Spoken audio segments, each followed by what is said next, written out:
Саламатсыңарбы балдар? Бүгүнкү сабактын темасы бир жана көп маанилүү сөздөр. Балдар, өзбек тилинде жазылышы бирдей болуп, көп маанини түшүндүргөн сөздөр барбы? Билсеңер айткылачы. Азаматтар. Келгиле анда. Бүгүнкү сабагыбызды баштайбыз.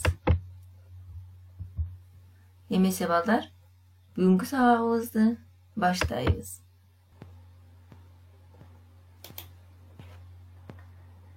Эки тилде окшош колдонулган сөздөрдүн маанилерин айтып бергиле. Баш, көз, кол, мал, туяк, ай, куш, бет. Бул сөздөр балдар кыргыз тилинде жана өзбек тилинде бирдей мааниде колдонулат, бирок айрым бир сөздөр тыбыштык өзгөчөлүктөргө дуушар болот. Эгерде сөздөр белгилүү бир нерсенин түшүнүктүн атын билдирип, бир мааниде гана колдонулса, бир маанилүү сөз деп аталат. Мисалы, бал аты, балык, китеп. Бул сөздөр балдар бир мааниде колдонулат, эч кандай өтмө жана көп мааниси берилген. Мисалдарды окуйбуз. Балдар балатыны кооздошту.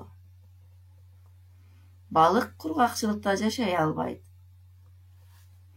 Колго кармап бетин ачтым, баатырларга аралаштым. Бул китеп. Айтылган мисалдар бир маанилүү сөздөргө таандык. Ал эми сөздөрдүн көп мааниде колдонулушу, бир эле сөздүн бир нече маанилерди билдириши сөздөрдүн көп маанилүүлүгү деп аталат. Мисалы, көз.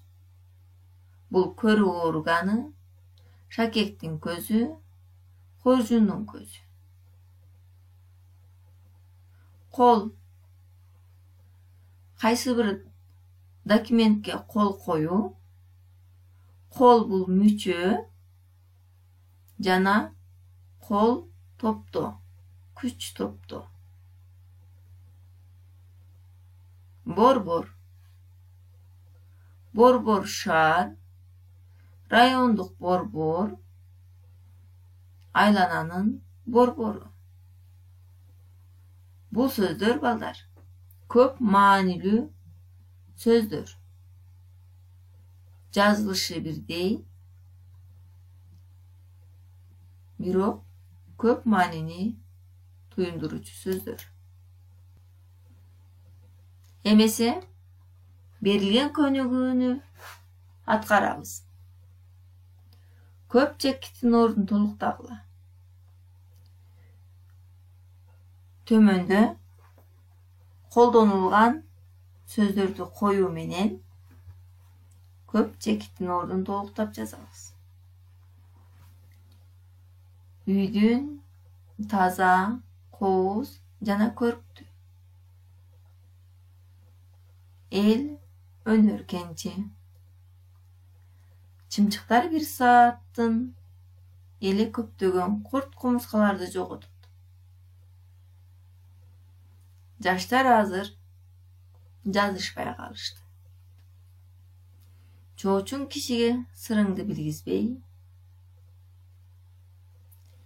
жер электе жазгы жумуштар эрте башталды. Паркта бир нече түрлөрү бар. Ата энеңди ардактап, балам сага берсин. tiyešелүү көп маанидеги сөздөрдү коюп жазып алган соң сүйлөмүбүздү текшерип көрөбүз.